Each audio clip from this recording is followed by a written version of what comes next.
One. Hey, fellow G&Ters, those of us who like our spirituality with a twist.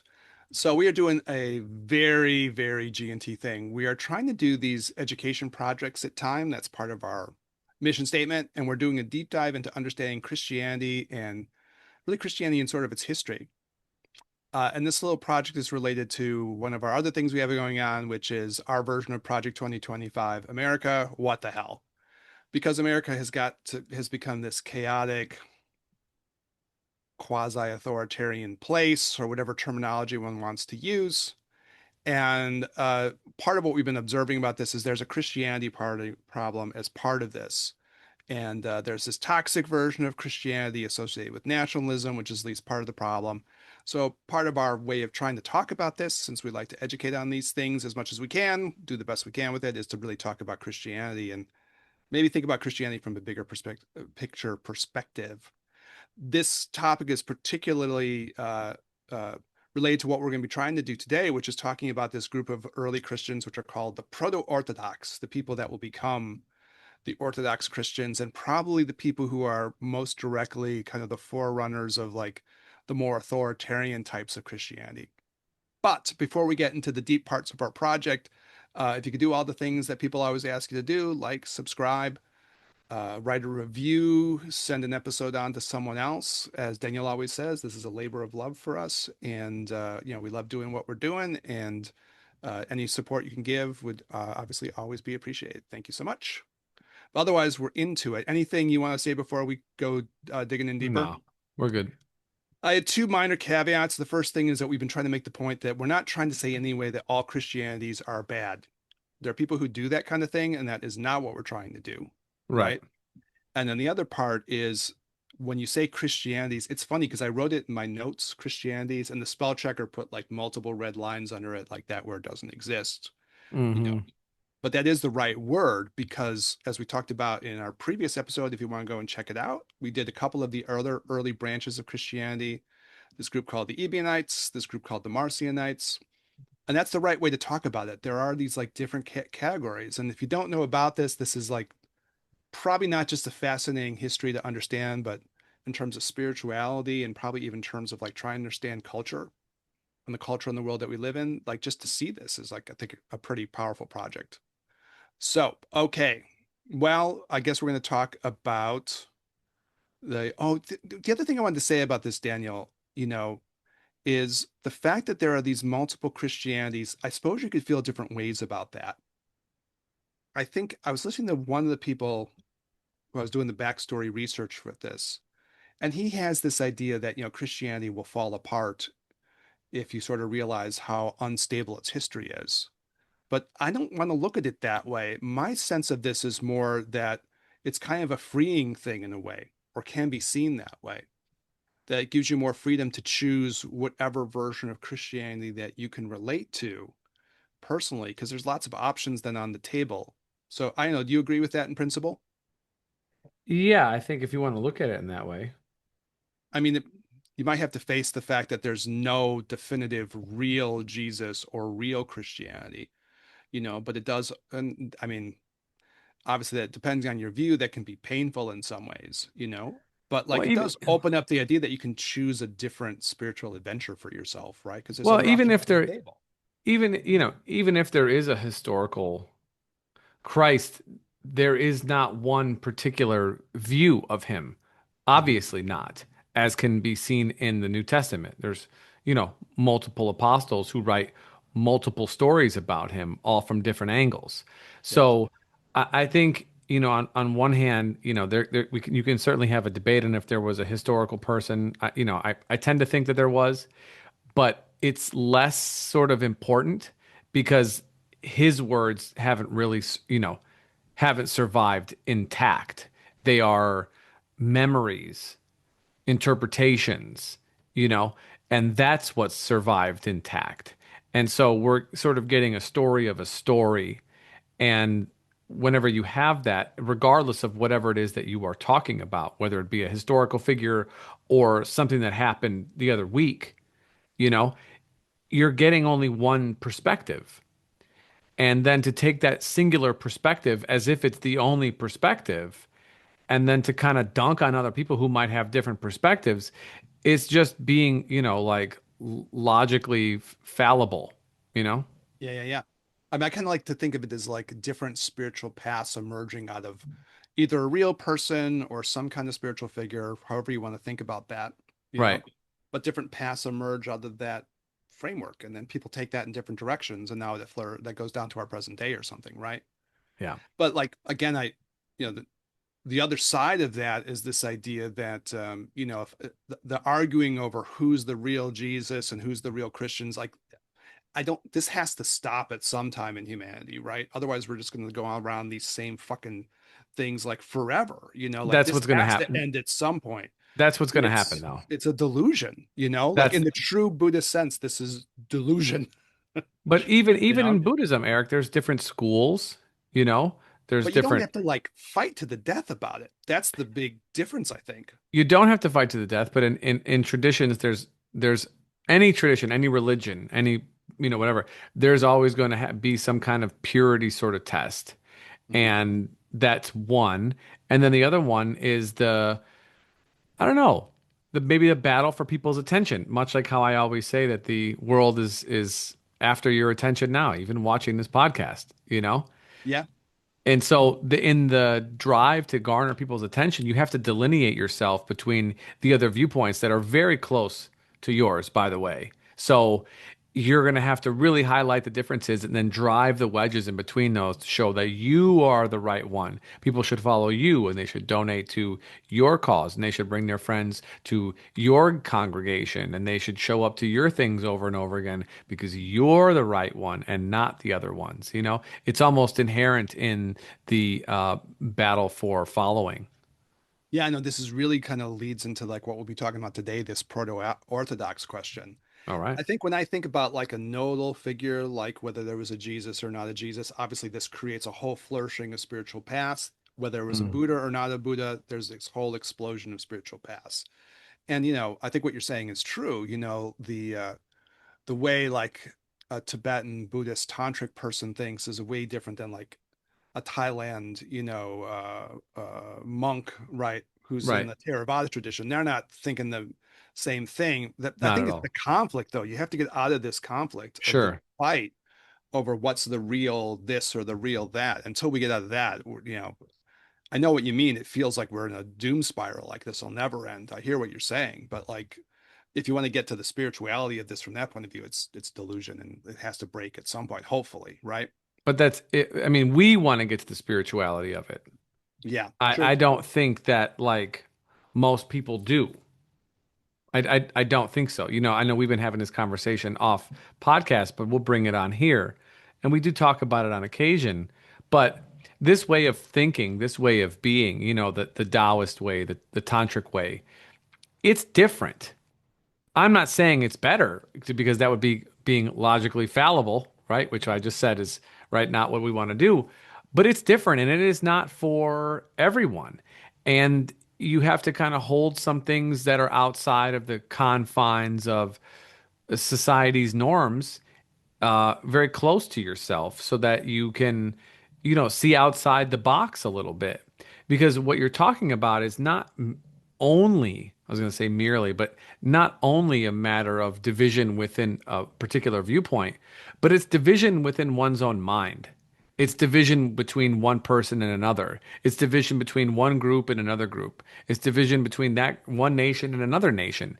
It's duality. This is the point. This is yoga. This is the yin yang, or as the people call it here, yin and yang.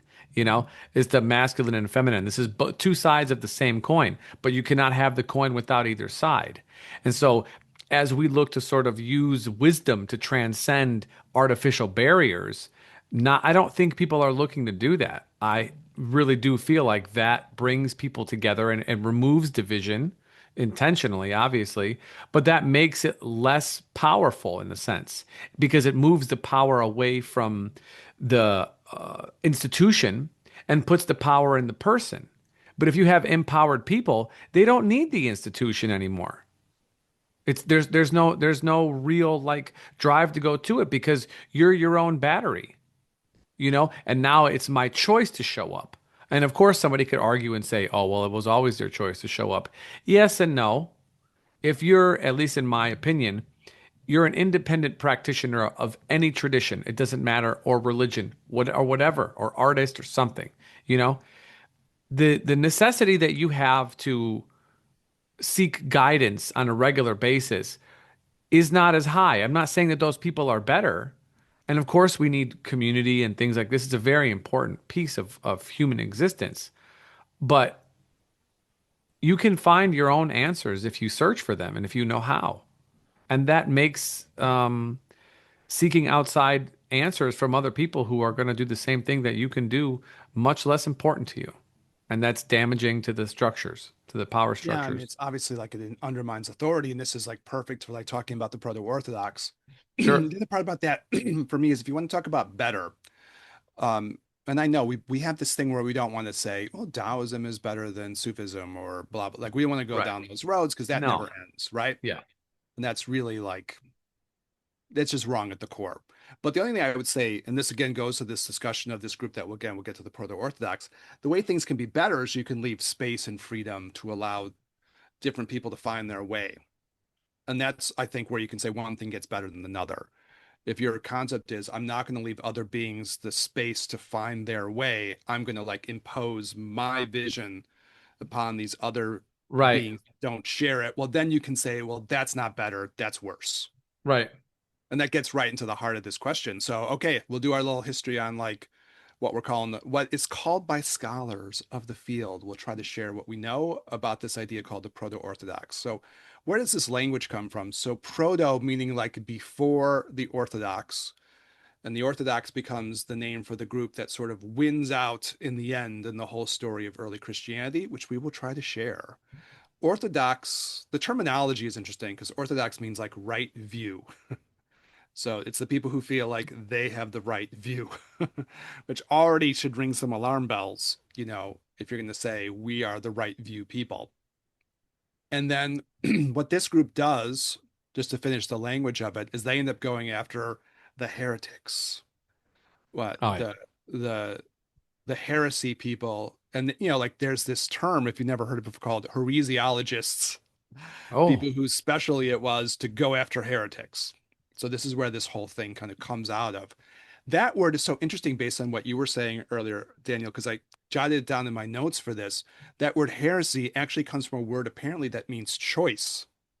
mm, So the idea was you had a choice and you made the wrong one, therefore you're a heretic because you have the wrong view. But like linguistically, that was so interesting to me, especially listening to what you were saying earlier, because basically what it means linguistically speaking, that you're going after the option of choice and you're going to hunt down and destroy choice. And I yes. think for everything we do here, there's no No. spirituality if you hunt down choice and you kill choice. So, anyways, it's very telling language, I guess, if you know, like when you really kind of dig it apart, Mm, kind of wild and really fits into what you were saying earlier. Yeah. mm. Okay. So, who are these proto Orthodox folks? Well, I think a lot of the standard beliefs that we would recognize now as being Christianity kind of find their root back to these folks. So if you went through a list, it would be like the divinity of Jesus. Again, we've seen groups of people like the Ebionites who didn't believe Jesus was a divine person. He was just a prophet who was like extending the teachings that were before him, but they didn't necessarily see him as more than a human. Um, the idea of the Trinity, which we'll get to eventually talk about a little bit. They're supporters of the four Gospels, so they put the New Testament together in its final structure. Definitely, as you were talking about earlier, Daniel, the authority of the church, and you have to trace that back to Peter initially, right? I was raised Catholic. You know, we were both Catholic kids, right? So that was the big deal. The Holy Roman Apostolic Church centered in Rome. I think I said that every week in my Mm. youth, right? When I would do the creeds. And so, you know, that whole thing. And it was interesting for me, like thinking about this group, because I was trying to like, I was talking with some people about these episodes. I was going, what did I think when I was Catholic? You know, I was out with my son over the weekend watching some football games. Daniel and I were talking about that before. And we were watching the San Francisco 49ers play the Seattle Seahawks, which, if you paid any attention to football at all, was a complete ass kicking. So there was nothing to watch. And then my son was asking me about like what I believed when I was a kid about these religious things. Like he's interested now. He's 13 years old. He's asking these questions. And I was like, that's an interesting thing. What did I think? You know? But obviously, I was raised in this sort of what you would call orthodox, coming out of this proto-orthodox tradition. And it's kind of interesting to think what you actually think about that. I guess I Mm-hmm. believed in some sacraments and I believed a lot of these things, but it's hard to remember back. And my son was asking me tough questions like, well, did you really believe in it? And then he was asking me, well, did you really reject it? So he's asking me the tough questions, which I guess we all have to face as we go through a conversation like this one. Mm-hmm. Ultimately, the understanding of Jesus here is that his death is a sacrifice for sin. That's the proto Orthodox people, too. Not everybody thinks that way. And we'll have other visions of people who don't think that way. It's not obvious the Marcionites don't think that way. And we talked about that group last week, right? They see Mm-hmm. Jesus more as like, again, like an avatar type figure who is bringing a message of salvation. The fact that he was crucified is like the reactions of the powers that be, but wasn't quintessential to what the teaching was. So, it's all over the place. So, but the things that we would think of as being predominant. Also, the last piece I guess I would add to this, and maybe if you want to talk about Paul, St. Paul related to this, but the rejection of the Jewish law, right, in some way or another as part of this tradition too. Though I Mm. think if we trace this down to us now, like sort of like what you might call the cherry picking of the law, right? We choose the parts that we want and we kind of a lot of times bash other people with them, Mm-hmm. that's a terrible problem. So, anyways, how does this happen? Is the next part. Do you have anything like you want to add to that, Daniel, before I No, get how going? does what happen? Well, how did this like situation develop? So Mm. I was doing some research around this. I wanted to share like the best historical perspective I could on this. And basically what it was there were sort of like these different Christianities we've been talking about all kind of like coexisted. Mm-hmm. And they appear like very early. It's a strange story. It's hard to know totally what it means. But in different parts of like the Roman Empire, all these different Christianities kind of pop up. So Mm. again, we were talking about, we'll eventually talk about some Gnostics. They were really big in Egypt. I guess if you Mm. go back and you look at like early Christianity, and we're really talking like in the first 100 and something years, 100 and whatever years, there's already these different groups that are springing up in different parts of the Roman Empire with like different ideas, radically different. And then they're kind of overlapping one another in some ways like by location, but you could tell that some of them are concentrated in some locales more than others. So the Gnostics are hanging around in Egypt. The Marcionites, who we were just talking about last episode, they have this very controversial belief about the God of the Old Testament is not the same God as the God of the New Testament, and you have to follow this other God. They're around Turkey. So there's these different groups that are in different places, and then the proto-Orthodox are like kind of centered around Rome. And when you look at it, they have sort of more power, more money, and more influence than other people because they're like in the head of the empire, right? They're just richer people, like more strong administrative stuff going on, and sort of like more money, more power. And Mm-hmm. they're able to Mm-hmm. eventually sort of put the squeeze on a lot of their opponents. Mm-hmm. So that's kind of interesting. That's one side of the story, right? That you had a certain group that had a lot more, they had a leg up on the other groups and they had a lot more power, which Yeah. it's almost like you were talking, that's probably to be expected, right? Mm-hmm. Yeah. And then the other piece of it, and I wanted to do this because, what's distinctive about especially this proto-Orthodox vision of Christianity, like is some of the things that maybe we would trace back to things that we might be still questioning to the present day. And I'm curious what you have to think about this, Daniel. But so, what was it about Christianity? Like, what was unique about it? Is another interesting question here too. And it seems like that they're again historians' perspective that we're trying to share. A lot of innovations happened in what Christianity was doing, especially when you get to this proto-Orthodox group. So apparently, what was really unique, and I'm really curious about your opinion about this, Daniel, in the pagan world, that world was this idea of exclusivism in religion, like that didn't exist before. So if you were a pagan person, you could go to the temple for Athena, you could go to the temple for Zeus, you could go to the temple for Apollo. It was all good. There was no problem. Even if Mm-hmm. you joined like kind of a mystery cult, you could be in the mystery cult, you could go hang out in the other place later on.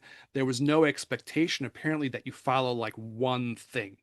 Mm. So apparently, this idea, no, you follow our thing to the exclusion of all other things, in that way was like a real innovation. Like they didn't think that way back then. And I think that's kind of fascinating. Eric, does this, I mean, you've studied the Kabbalah much more than I have, therefore your influence on, Judaic teaching, maybe not the Talmud, but at least in the Kabbalah, is this, and if you don't know, you don't know, but Uh, is that sort of like exclusionary monotheistic ideology? That's well said. Uh, in that tradition? I think like when I was studying the ancient history, I'll kind of try to answer, maybe I'll get to it one way or the other, right? Maybe a little roundabout, but we'll get to it. So I was interested in that question, and a lot of people that I was using as the historians for my prepping my notes for this were addressing that question. So the interesting thing about like Judaism and Jewish people at that time, whether there was even what we would call Judaism as exists now, that's kind of a question, I guess. But when we're going back to the time where these events are happening, they did have a monotheistic religion going on, Right. right? But they also didn't have an idea that they expected other people to convert to their religion. You could if you wanted to, but no one had the expectation of it. And when listening to historians talk about it, it wasn't even like they thought that it like obviously they felt like, well, our way is the right way for us, but there wasn't this idea so strongly, right? That there was like Hmm. one particular right way, or at the very least it was like, well, this is just what we're doing. And there wasn't that same sense of like tension that's going to come out of this, right? There's definitely going to be a tension that's going to eventually rise out of this. When you think about like Kabbalah, and I think we should do something on it at some point because it's Yeah, for sure. fascinating, right? It depends on when you think that all begins. Like people debate when like Kabbalah really becomes the Kabbalah, but there's no doubt that they were developing some of the things that we'll see, like when we talk about Gnostic stuff and other stuff, that they were developing interpretive traditions that were being a little bit more flexible in reading the scriptures. That's for sure, Mm, right? So they were going through and they were like looking for the symbolic meanings of things, and there was more of an openness to doing that, right? Which I guess could be challenging to other, people who are practicing Judaism, right? If you can start reading them very symbolically in these other ways. hmm Yeah. And that tradition kind of grows. I guess when we get to it, I'll be fascinated to talk about books like the Zohar and the Bahir and these things because they're doing very creative reads on scriptural stuff, but they'll say some little passage in the book of Kings tells you the secrets of like the whole universe. So they're hmm doing these very creative reads. And as far as like how they envision the divine, that's also kind of interesting too, because they kind of look at like the divine having all these different aspects that are coming out, right? So it's monotheistic, of course, but there's a kind of a wiggle room in this, in a hmm funny way. There's a great story where the Dalai Lama was looking to talk to other people who were in exile to figure out, like, okay, now the Tibetans are exile, what do we do about this? There's a great book written about it called The Jew and the Lotus. And so he's trying to talk to all these different Jewish leaders who can't agree with each other, as you would imagine, right? But at some point, he's talking to the guy who's the Kabbalist, who I really love, this particular Kabbalist. And the Dalai Lama realizes, like, well, you have all these different powers and all these different aspects of the divine. That's pretty close to us. And so they have this great conversation around that. I guess that's a long answer to the question. Does that get to any of the stuff that you were kind of I mean, probing uh, on? I mean, I guess you're talking about this sort of like kind of revolutionary idea that the proto-Orthodox people had Yeah. that, this sort of exclusionary monotheistic ideology as a prerequisite, if you will, to be part of their, whatever Yeah, it seems like church. that's it. And it seems like that was just different. Like other pagans, I think were like, what? Because Yeah. it never occurred to them. And I don't want to say it, but like the bastardization of paganism, you Mhm. know, via, basically via Christianity. I don't know who else, Catholicism, whatever, You're talking you kind know. of like a vilifying or something like that, ultimately, Yes, right? yeah, That's what they happen. vilification. Yeah, it's probably a Yeah, better word, yeah. right? Um, very strong, very, very strong. I mean, I knew the word pagan before I even understood the definition. Yeah, because you know it negative, right? because you As know it opposed to negative. pejorative. Yeah, that's true. Yeah. And the idea of like false idols and idols, idolatry, Yeah. not worshiping idolatry. Oh, by the way, look at that picture. Yeah, yeah, yeah. Uh-huh. Right. You know? So yeah, just wanted to Now point it's that out. wild because I have the same reaction. Like when you hear the word pagan and you don't know the context that just means like the religion of like ancient Rome and Greece and so on, right? Hmm. It means bad, Right, yeah. right? It just means bad. Oh, primitive and bad and probably nasty and Yeah, terrible probably, yeah, somehow. primitive in Yeah, particular. Yeah. yeah. I was like really floored by this because I didn't realize that it was so much that the contrast was so strong on this point. But Christianity, I guess, really comes up with the idea like, well, no, if you're following us, you're only following us. That's it. Mm, And that was like apparently really like out of tune with the rest of like the ancient world. And the other part of this, which is connected, was for a lot of people in like what we'll call the pagans in a neutral way, right?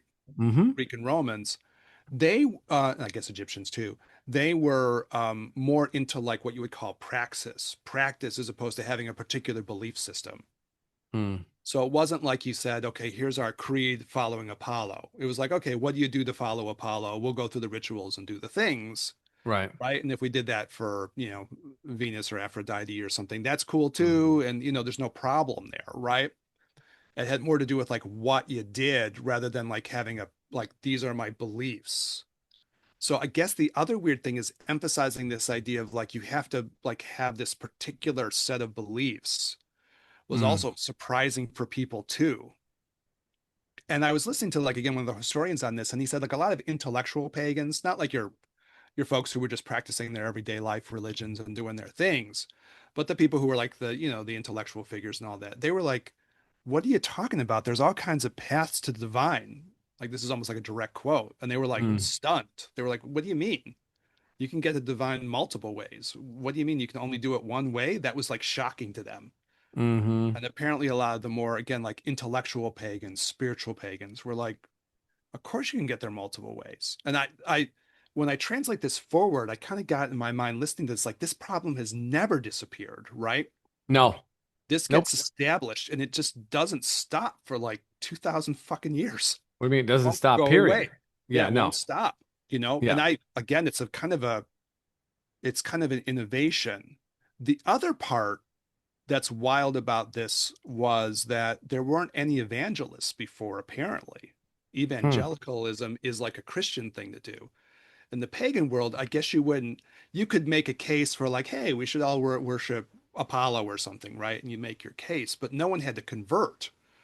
So there wasn't like that same evangelical energy. It just didn't occur to people. And I didn't know that either, prepping this, Mm, right? Had heard a little bit, but it was really interesting to go a deeper dive into it.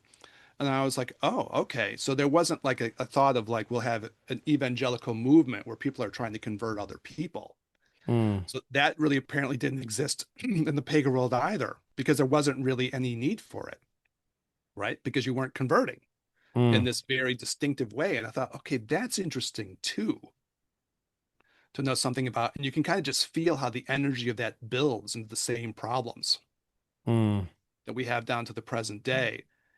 And then one of the guys, again, Bart Ehrman, who's one of the people I rely on for this material, he does a very good job of presenting like the scholarly state of the field. And he said, like, when people look at this, apparently it wasn't like how you might envision it, like a Billy Graham style meeting, and there's all these people preaching and everyone's listening in the square or something. Apparently, a lot of it was like word of mouth, where one person would tell someone, and then maybe they would convert and so on, right?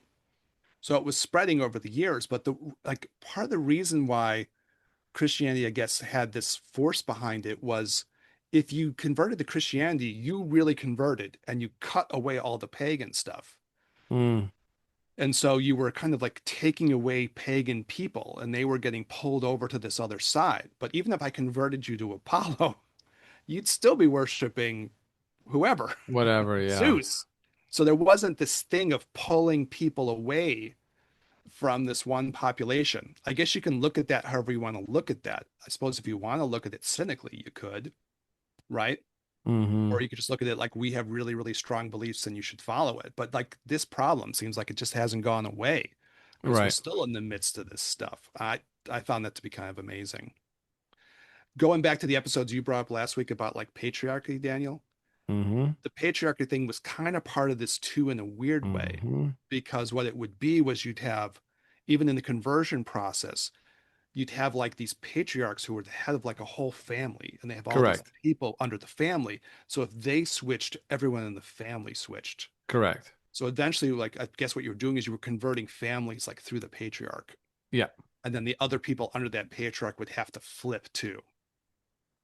So I know, yeah, go ahead. Sorry. Yeah, no, but the Wild. the the thing about that though, Eric, is that like from my research, and that's, not super extensive, but enough.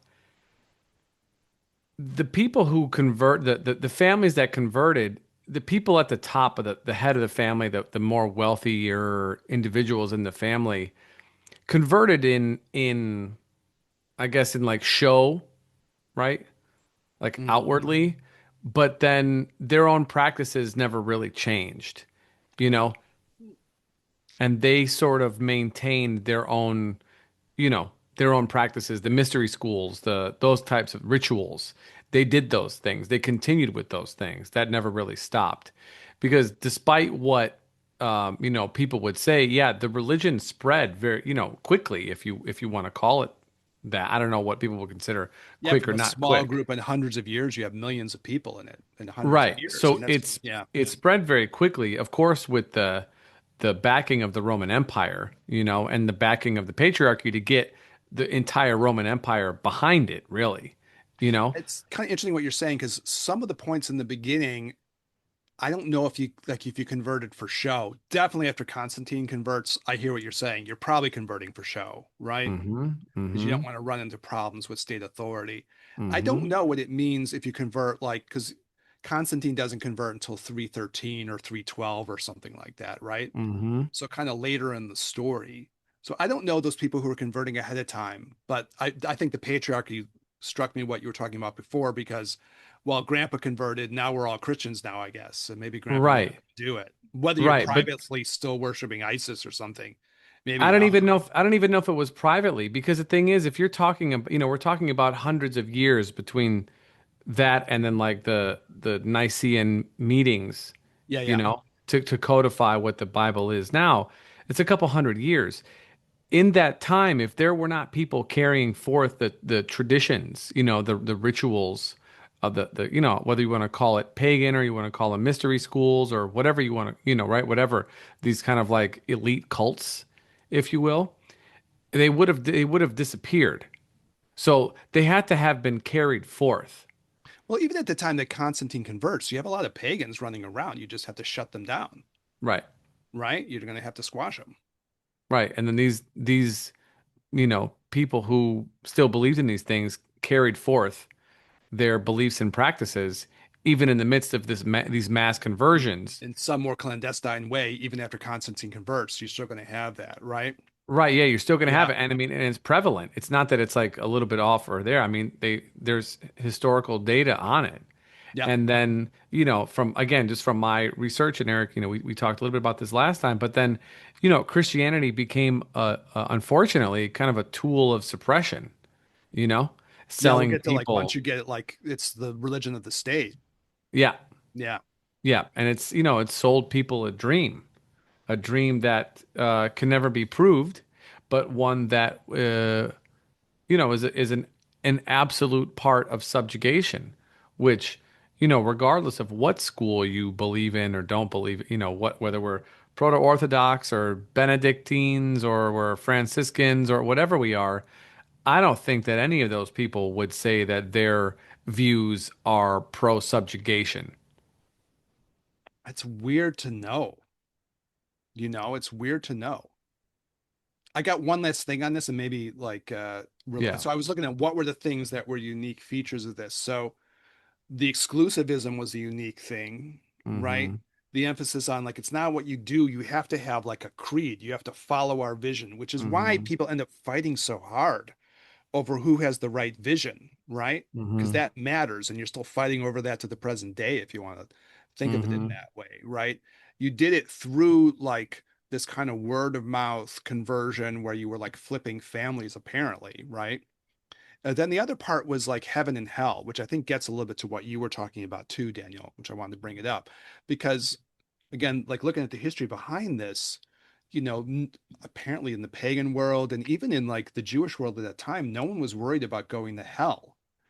So it's almost like you could frame it like we invented a problem and then we're going to give you the solution to it. Oh, The problem is you could be tortured for infinity, and here's the solution. Our guy will solve that problem for you. it's like a boss who comes in here. It's a real nice shop you got here. Would be real bad if something happened to it. You know what I mean? You know? Be really sad if he had to be tortured for infinity. Yeah. Be That would really be bad. so. I mean, it's kind of a funny thing. And again, I didn't really understand that as well. You do this historical research, and like again, it's amazing and like very enlightening. I was raised in sort of like a combination of like Irish Catholic, Polish Catholic. There's lots of hell shit flying around there. Mm-hmm. Like you're hearing a lot about that, and a lot of it had to do with that. So I don't even, it's hard to imagine how that was even framed for people, but it's like, okay, now we have this savior figure who's going to save you from being tossed into hell for infinity by the God that he's a part of or is. Mm-hmm. But, I think that was part of like, again, when I was reading like the innovative things about that, that was an innovation too. For a lot of people back then, it was like, well, I want help with love, so I go to Venus or Aphrodite. I want to go to Right. war, so I talk to Mars. I'm interested in like how I'm going to handle like the crops, so I go to whoever, right? You know. And then the local deities of the city or something you're supposed to offer sacrifices to and all this kind of stuff, and all of a sudden you get this completely innovative thing, which is wild. I Yeah. wanted to share this comment, Eric, that somebody left for us a little while ago. It said, he said, I grew up in, well, I think it's a he, I'm not sure, but somebody said, I grew up being told by churches that if I don't earn God's love, I would be the offspring of Satan. Yeah. That's an innovation too. Mm-hmm. And I don't know. I'm interested in the question. There's whole books written on the history of Satan as a thing, so maybe we'll talk about it at some point. Mm, But like, Satan in the beginning was like a divinity whose job it was to like challenge God, right? It wasn't like some force for evil. And then eventually that flips too. mm-hmm. So it wasn't obvious. I don't know at the time. I'm a little fuzzy on that question. At the time where Jews are already into the idea of Satan as a fallen angel, I'm not sure. You know, Mm.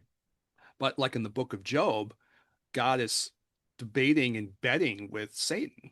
Yeah, we've done an episode. We did a Yeah, couple episodes on Job a while back. when we did the Carl Jung stuff with it. Yeah, Yeah, yeah, that was totally. fun episodes. I'll Yeah. share a little bit more about it, and maybe we'll wrap it up for the week. But what's so interesting about to me then, and you brought up the Council of Nicaea, Mm-hmm. I guess the Bible itself was already standardized, but the debate they're having there is like about these technical points about like what does the Trinity mean? Is Jesus higher, or is God above Jesus, and Jesus is like secondary, or God and Jesus like indistinguishable? Like they're having these debates about these little technical points. And I guess once Constantine converted, he was like, okay, I'm not going to let you people run around having arguments about these technical points. I want this religion to work for me. So figure this shit out. But it does illustrate I think one of the things that's wild about like who has the right creed? Who's the right one? Who has the right vision of Jesus? Who is the real one? Who is the right one? And this argument, if you go back to that, you're talking like 1700 years of arguing about this, Mm-hmm. right? Mm-hmm. And like we're still arguing in the present day. Yes. Wild. I'll share one more thing about this, uh, because, and I'll get your opinion on it as we're getting to the end. Unless you want to save it for next time. You want to save it for next time? Well, I was only going to say that like that the Nicene Council, the debates that were going there, again from the I'm reading things from a historical perspective, not pro-religious historical perspective. right? Yeah, agreed. We're both doing that, really. Yeah, so it's just it's information, it probably more agnostic, really, if anything, because they're historians, you know. Yep. And one of the points that somebody made is that from their perspective, the that Trinity was framed in the way that it was as to be not fully understandable, and that in the tradition, at least in the way that they understood it, debate was not ex I'm not going to say not accepted, but was definitely not part of the tradition. Whereas in Judaism, for sure, debate is a big part of it. Yeah, yeah, yeah. Like yeah, debate. Let's talk. Let's have it out, you know? And so you used rationale and logic in order to drive points home to quell the mind. But in here, intentionally, it was done as illogical, A, which, and maybe there's reason for that. Who knows? I wasn't there. But that if you questioned it, then you were looked at as a heretic, Yeah. right? And that itself kind of makes you feel, even at least in my interpretation, more separate from that which you believe, because you are not able to question the thing, which is, why one of the pieces of Buddhism that I like so much is that it's like, yeah, no question, please do. Like it's actually it's up to you to question. It's part of the tradition. The discussions are part of the tradition. And Yeah, so yeah. to not have that and to have it intentionally be quelled, it just it in my opinion, it just seems something that you want to distribute to a mass population that is not going to question. But inherently, I feel like human beings are curious creatures and should question things. And then once they come to the answers that are deep within them, that have been run through the ringer quite a bit, they'll hold on to that beyond just this life. You know what I'm saying? Yeah, yeah, yeah. No, it's a wild question because, like, at Nicaea, and we're talking about after Constantine converts, there's this famous Council of Nicaea, and there's like one major question that they're debating, which is this really weird esoteric point of Yeah. like, is God the Father higher and Jesus is sort of like a little bit lower and the Holy Spirit, so whether it's a little bit hierarchical or whether or not somehow this mystery of the Trinity thing is the right way. And Mm-hmm. maybe people believed that like that answer mattered. I mean, I think they were probably debating that for a long time before Sure. that, if I understand the history. But it is weird because you come up with the mystery of the Trinity in the end. And I guess the idea is it's supposed to be beyond explanation or something, Of right? course. But then the weird part, and I think we agree on this, and it's come up on episodes where we've been trying to talk about this, where all of a sudden now you end up with this thing which is a complete mind scrambler. Like there's no way to understand it. And any way you understand it will probably turn you into a heretic Mm-hmm. if you try to make sense of it. So if you try to make sense of it, heretic. And then the history becomes kind of bizarre as to the extent that I understand it. Then, because then for you do this, and then for hundreds of years afterwards, you're just pronouncing different people still heretics. It's a wild situation to find that that's the end of it. Yeah, I agree. And I wonder what that means down to the present day. I've had the thought about this that if the whole thing is like, in a certain sense, like unintelligible, right? Mm. You could say the positive side is we make it a mystery, but the negative side is you make it like completely unintelligible. Like Yeah, it's like yeah, it's undigestible. it's uncrackable. Mm-hmm. Your rational mind can't do anything with it. Mm-hmm. It might as well be like trying to digest a stone or something. Mm-hmm. It's like there's nothing you can do with it. That I don't know what that does to people who are, I'll say it in the more strong way, under the thrall of this kind of thinking, because then you're so vulnerable to irrationality. Maybe that ends up being true because you squash the rational part of the person. Yeah. And then I when you have mean, people who are trying to exercise power over you, you just can't see and think straight, right? right. And so I think, we can, if someone's going to make the counter argument, they'll say, well, you want to be, religion or spirituality or however you want to call it, this kind of faith, let's call it faith, should be out of your head and more in your heart. And so making something that is not logical moves you into less of a conceptualized space and more of an abstract feeling kind of space. That's fine. I can accept that as an answer. However, to your exact point, what does that do for those who are handing that to you while they're also taking from you at the same time? Because you have disarmed your discernment feature to say, oh, wait, you don't understand this either. You know what I mean? And now I'm here getting information from you when you simultaneously you're taking from me. And by the way, all the people who are here in this congregation, none of us can question because we're all supposed to be feeling. This creates sheep intentionally. And that doesn't, that doesn't sit right with me. It hasn't since I was a child. Yeah, there's something fishy about it. And then like when you get to the kind of socio-cultural problems we're having now, well, then you could see how you get a bunch of people who can be having to turn off their rationality and they can't question. And then it's presented as a virtue or something, right? Right. I'm gonna steal your imagery and I'll let you explain it, as we Sure. get to the end of the episode. But Yeah, we were yeah, yeah. talking off mic ahead of time, like there's two rails to Mm, carry the train. And part of it hmm is the emotional part, the feeling of love and compassion, hmm those emotional mind states. But the other part is like wisdom. Yeah. You were just sharing your vision of this earlier, right? And you're writing Yeah. about it. I didn't mean to steal your imagery, but No, you're it seemed good. like a perfect time to drop your imagery into the conversation because it's a two rail system, Yeah. right? And if I just break one of the rails, well, then I can't run a train on it. You can't run a train on it. Unless, yeah, that's it. You know, the train won't run. Yeah. So, I mean, I think that has to be, I mean, something for each of us individually. That's a powerful thing to recognize. This is a two rail system. Yeah. I need to refine my emotional states to get more feelings of compassion and love and these kinds of things, work on my emotions, right? But Mm-hmm. the other part is I have to be able to think critically to develop wisdom and discernment Mm-hmm. and insight. And if Mm-hmm. someone tells you, well, we're just going to blow up one of those rails, boom, Right. how are you going to get anywhere as an individual? And then what does it mean when all of a sudden you get people who are going to potentially be abusive of Yes. your loss of, like what you said very well, your loss of the discernment factor, right? Mm-hmm. And you're, Mm-hmm. yeah. So, yeah, I think we nailed it.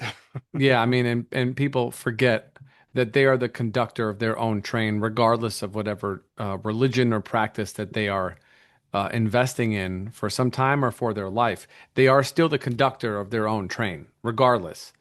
Yeah. And that By sense of it, definition, almost, right? Like yeah, and you yeah, are the conductor just by definition. It's you. it's you. Yeah. Yeah, it's always you.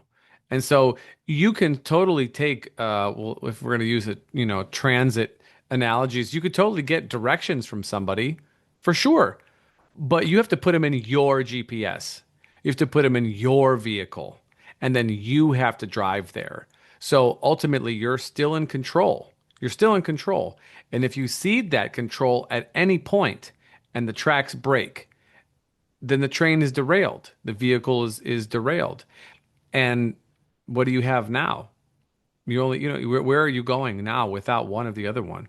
If you're seeking knowledge only without it being based on compassion, what is that? This eventually is going to yield you power, right? Information is going to yield you power, and you will probably use that power nefariously because you're going to justify your own skewed views, Or it's right? dry, right? It's dry and brittle, right?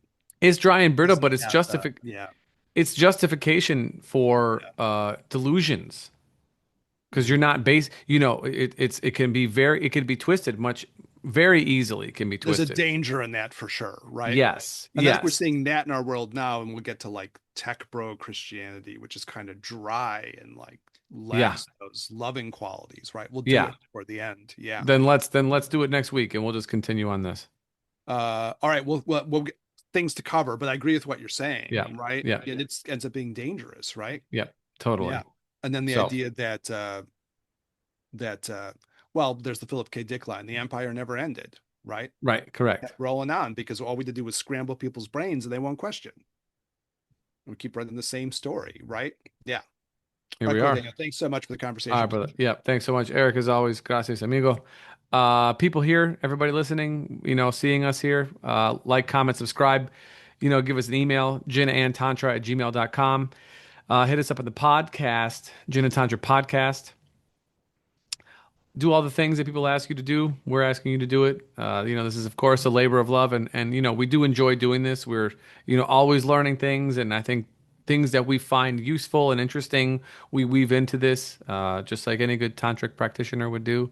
We got our retreat coming up, which we'll leave some information in this, and we'll do a little video on that coming up here soon as well. So wishing everybody good practice and good success in their life at this crazy, crazy time.